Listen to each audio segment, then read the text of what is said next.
Bien, bon après-midi.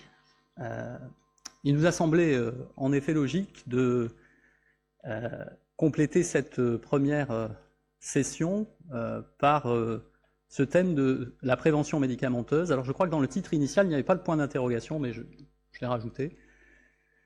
Et c'est une présentation qu'on a élaborée avec Catherine Nogues, qui me rejoindra donc pour la réponse aux questions.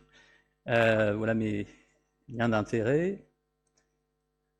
Et donc, après les trois présentations que nous venons de voir, on comprend bien que si l'on veut envisager la prévention des cancers, on peut en effet limiter les expositions à risque, quand cela est possible, et si cela est jugé raisonnable, modifier le style de vie. Lorsqu'on est chirurgien et dans des situations bien particulières, on peut évidemment enlever l'organe, ou se poser la question de la prévention médicamenteuse, que les anglo-saxons appellent souvent la chemoprevention.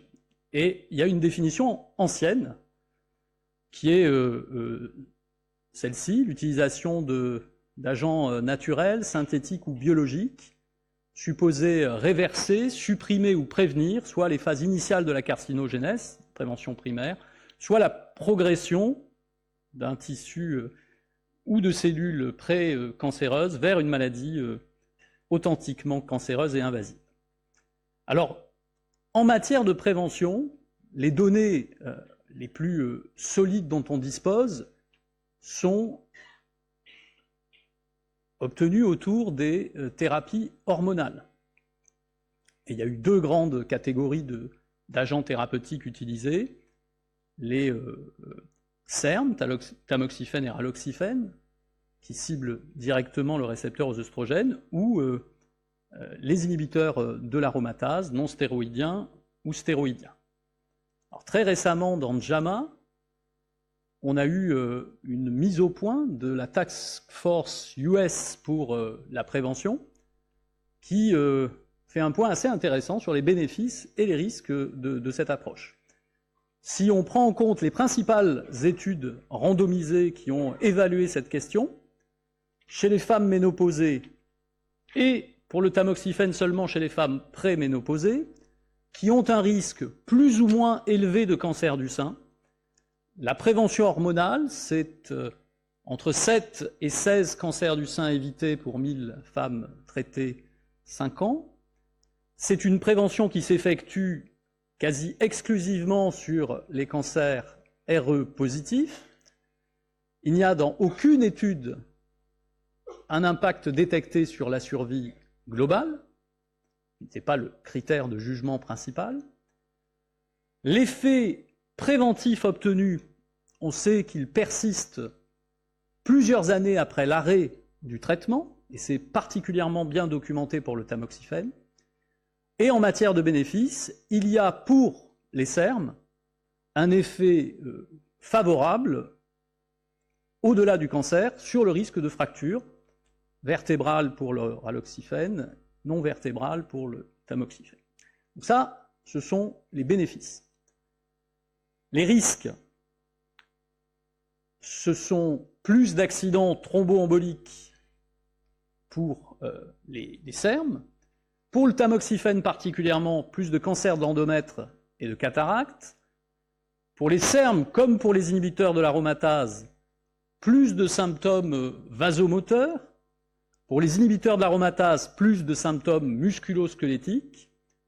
Et pour cette dernière catégorie d'agents, dans les essais de prévention, pas de preuve formelle d'un excès de risque cardiovasculaire et même d'un excès de risque fracturaire, mais des données plutôt dans ce sens, dès lors qu'on s'intéresse à la situation adjuvante, même si les agents comparés dans ces situations sont pas tout à fait, et les populations ne sont pas tout à fait les mêmes.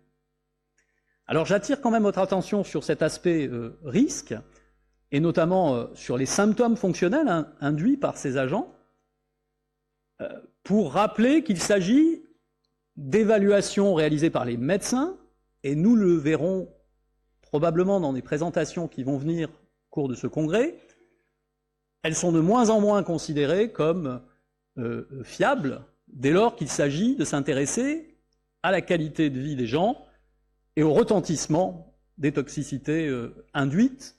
Et j'en veux pour preuve cette publication récente issue de l'étude Canto, qui évaluait les thérapeutiques adjuvantes dans les cancers du sein localisés du point de vue de la qualité de vie dans une situation prospective de recueil par les malades, les fameux PRO, Patient Reported Outcomes, et qui démontre de façon extrêmement forte l'impact redoutable des traitements anti-hormonaux en situation adjuvante sur les scores fonctionnels de qualité de vie qui sont drastiquement altérés sous l'effet de thérapeutiques hormonales, notamment en situation post-ménopausique et pour des durées prolongées.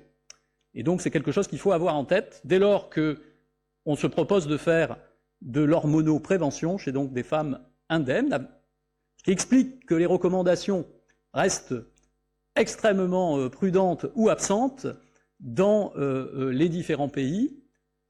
Pour les États-Unis et le Royaume-Uni, il est possible, de façon optionnelle, de proposer une hormonoprévention dans des populations à risque, et plutôt à risque élevé, qu'il s'agisse des scores de risque ou des mutations germinales à haut risque.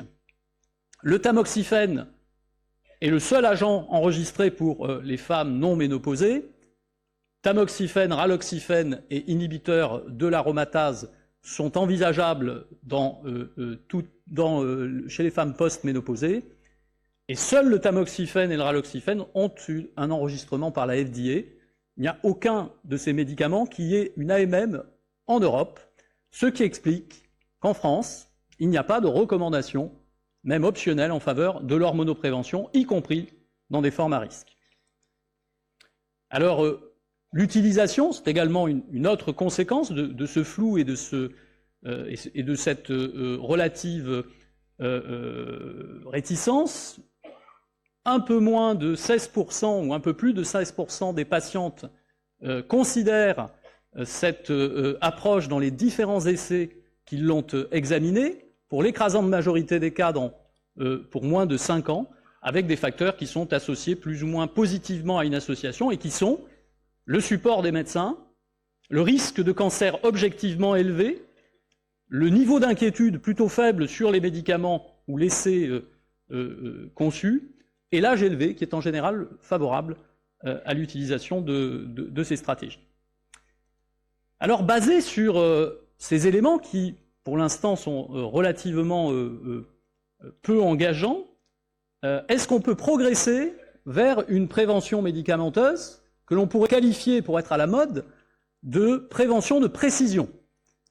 Et la prévention de précision, elle est, à mon sens, basée sur deux aspects complémentaires.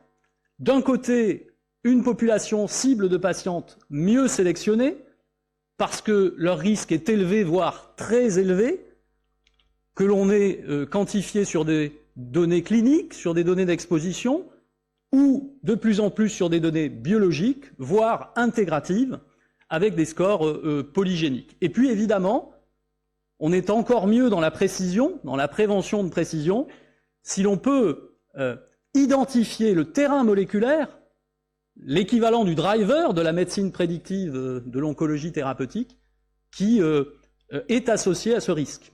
Parce que cela va permettre, évidemment, de mieux déterminer le choix de la thérapeutique préventive que l'on doit utiliser. Alors, le meilleur modèle pour imaginer les prémices de cette approche, c'est évidemment le modèle des mutations germinales BRCA, dont on rappelle qu'elles sont associées à un risque de cancer du sein sur la vie de près de 70%, pour lesquelles, au moins en France, les taux d'acceptance de la mastectomie restent faibles, et pour lesquelles il existe des progrès notables ces dernières années dans la compréhension de l'oncogénèse, comme dans l'identification de cibles thérapeutiques ou d'approches thérapeutiques potentielles.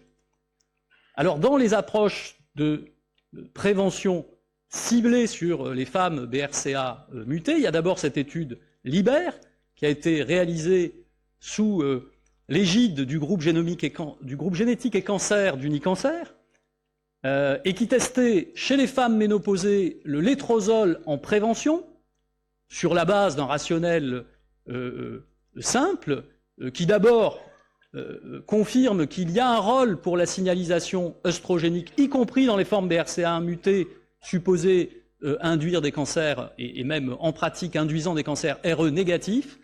La signalisation œstrogénique joue un rôle dans l'émergence de ces formes RE négatives. Il y a un impact préventif de l'ovariectomie prophylactique chez les patients de BRCA1, BRCA2 qui suggère la pertinence de cette signalisation. Et on sait qu'en adjuvant, le tamoxifène et a fortiori les inhibiteurs de l'aromatase réduisent le risque de cancer du sein contralatéral, y compris en cas de mutation BRCA. Enfin, il y a des données, on en a parlé, qui documentent fortement l'activité des inhibiteurs de l'aromatase en prévention dans la population générale. Donc c'est la base de l'essai LIBER qui comparait donc chez les malades porteuses d'une mutation BRCA1, BRCA2 post-ménopausique et non volontaires ou non candidates à une mastectomie prophylactique, un traitement par létrozole 2,5 mg par jour pendant 5 ans ou un placebo. Alors cette étude, elle a été accompagnée d'une étude d'acceptation qui a été publiée il y a quelques années dans Familial Cancer, qui montre que dans un certain nombre de centres anticancéreux qui ont répondu à l'enquête, eh bien, un peu moins de 15% de la population totale a accepté de participer à cette approche, ce qui rejoint les données précédemment décrites. Et Pascal Pujol m'en a donné l'autorisation de façon très préliminaire. Les résultats qui vont être publiés dans les semaines ou les mois qui viennent autour de cette étude sont présentés sur cette diapositive, ce sont les résultats principaux. Sur les 380 malades attendus, un peu moins de la moitié ont été finalement randomisés. Et deuxièmement, sur cette population enrôlée, il n'y a pas d'impact du létrozole en prévention. Il faut donc imaginer d'autres approches de précision. La deuxième approche qui reste encore en cours d'évaluation, c'est une approche qui cible toujours dans cette population BRCA1, BRCA2 mutée, cette fois la signalisation progestative, car en effet, peut-être encore plus que la signalisation œstrogénique, la signalisation progestative joue un rôle majeur dans l'oncogénèse BRCA1, et il se trouve que l'effecteur principal de la signalisation progestative dans ce modèle d'oncogénèse, c'est le système RANK-ligand-RANK.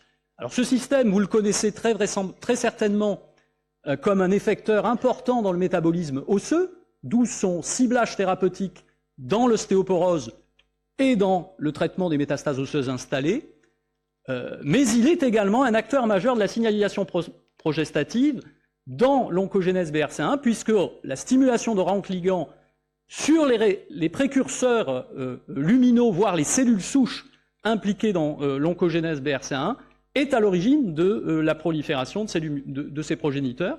Et donc, il y a une place théorique pour l'interruption de ce système par le denosumab. Il y a des données extrêmement séduisantes qui ont été publiées il y a quelques années maintenant dans Nature Medicine, qui montrent que RANK est plus particulièrement exprimé dans les tumeurs BRCA1 mutées, et qu'une signature d'expression RANK corrèle avec un sous-type qui est celui majoritairement induit par les mutations BRCA1, qui est le sous-type basal, et cela renforce l'hypothèse d'une oncogénèse RANK dépendante.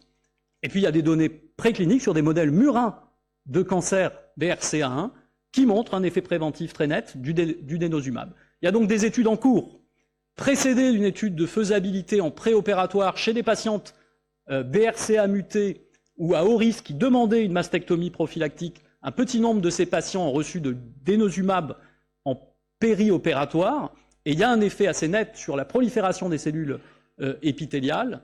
Et puis il y a cette étude qui a été montée à l'initiative de nos collègues autrichiens, qui teste donc, dans des femmes porteuses de mutations germinales BRCA1, le denosumab versus placebo en prévention des cancers invasifs.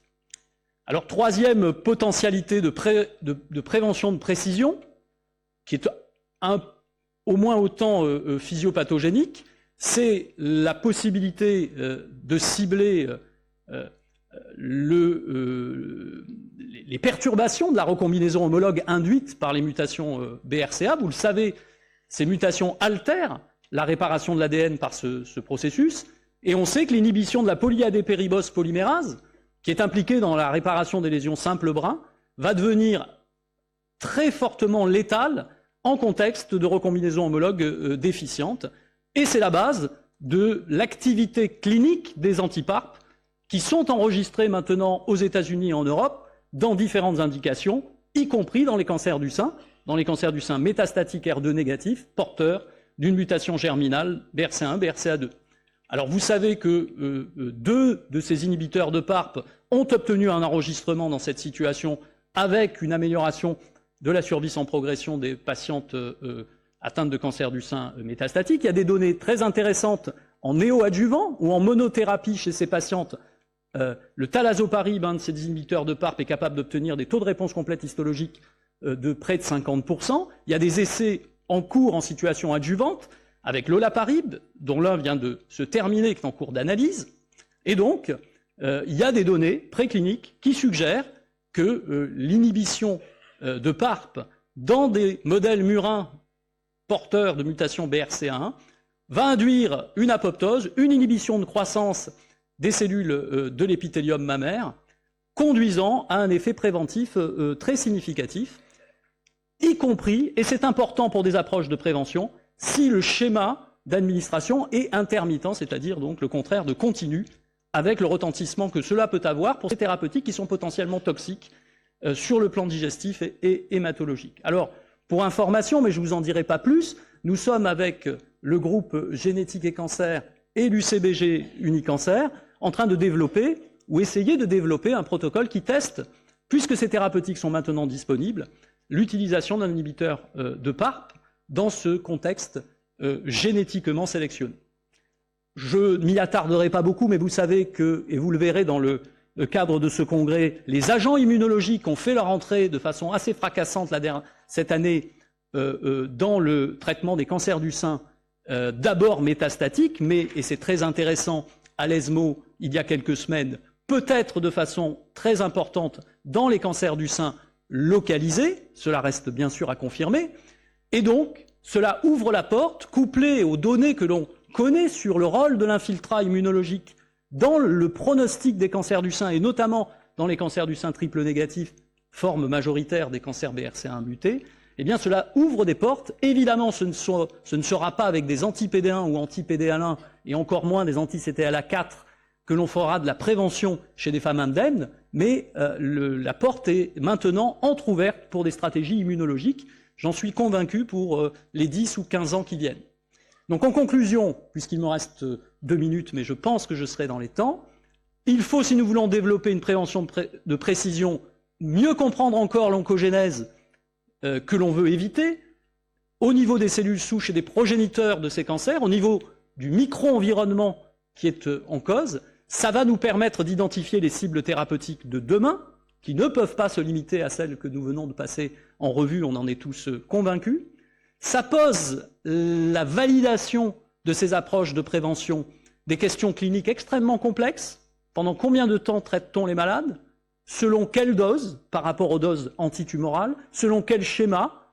Idéalement selon des schémas les plus confortables, évidemment, pour des femmes qui sont indemnes, avec, si possible, des marqueurs de substitution, des surrogate marqueurs pour l'efficacité, et puis dans des populations à risque dont la définition doit être améliorée, avec bien sûr les mutations pathogéniques connues, mais peut-être d'autres biomarqueurs génétiques, tissulaires, circulants, que l'on doit intégrer aux aspects cliniques et d'exposition ou de style de vie dont on vient de parler. Et donc au final, il me semble que la prévention médicamenteuse demeure un centre d'intérêt important. Que fait-on? C'est une vraie question dans les populations dont on vient de parler, dont on sait déjà qu'elles sont à risque élevé ou très élevé, et pour lesquelles, malheureusement, en France en tout cas, nous n'avons pas de recommandations claires en matière de prévention médicamenteuse. Quels bénéfices potentiels attend-on en termes de réduction du risque par rapport aux effets indésirables que l'on peut induire? Et puis, et c'est je crois la question clé, que veulent vraiment les femmes qui sont dans ces situations? Sont-elles candidates à ce genre d'approche? Je crois que probablement la meilleure façon de répondre, c'est de leur poser la question, et c'est également quelque chose qu'on est en train de développer avec Catherine dans le cadre projet de recherche qui devrait être, si j'ai bien compris, soutenu par le Cancéropole cette année autour de cette thématique. Je vous remercie pour votre attention. Catherine.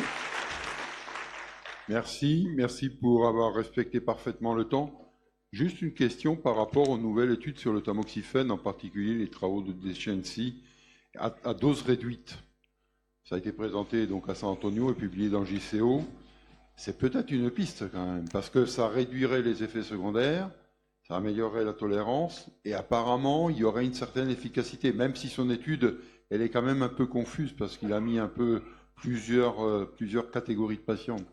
Oui, tu as tout à fait raison. Alors, le contexte est un peu différent, c'est plutôt de la prévention secondaire, c'est des malades qui ont un cancer in situ. Et il y avait des hyperplasies. Et donc, oui, je retire de cette publication avec le tamoxifène qu'en effet, il peut y avoir une dissociation entre la dose antitumorale en termes thérapeutiques active et la dose préventive, et donc qu'on n'est pas totalement enfermé dans des doses qui sont quelquefois associées à de lourds effets secondaires. Donc oui, je pense que c'est extrêmement intéressant.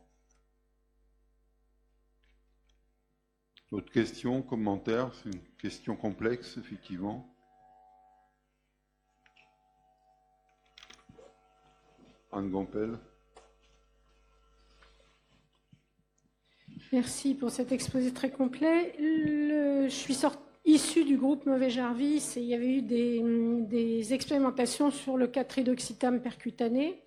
Il y a une nouvelle boîte, une boîte qui le redéveloppe. Pour moi, c'était un concept extrêmement intelligent et sophistiqué, dans la mesure où il y avait une concentration au niveau mammaire, au niveau des récepteurs ER qui s'effondraient. Il y a eu quelques essais thérapeutiques sur les mastodinies et le Ki-67 qui montraient que c'était efficace en termes de baisse de prolifération et en termes d'efficacité sur les mastodinies, mais c'est un concept qu'on n'arrive absolument pas à faire passer au niveau des firmes pharmaceutiques éventuellement qui ait suffisamment de budget pour le développer, notamment en prévention, qui éviterait a priori les cancers de l'endomètre et les thromboses. Donc c'est quand même quelque chose qui, sur le plan conceptuel, est extrêmement élégant. Alors qu'en pensez-vous ? Je ne connaissais pas l'histoire que vous décrivez.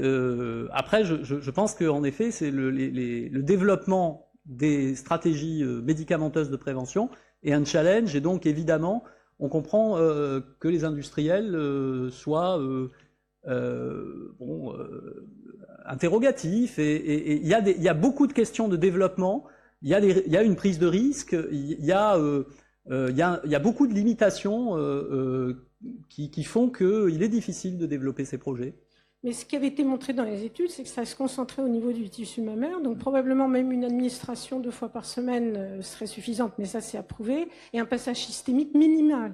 Donc c'est quand même vraiment élégant. Et tout le monde, c'est un concept qui passe absolument pas, mais je veux dire, le percutané, maintenant c'est mondial.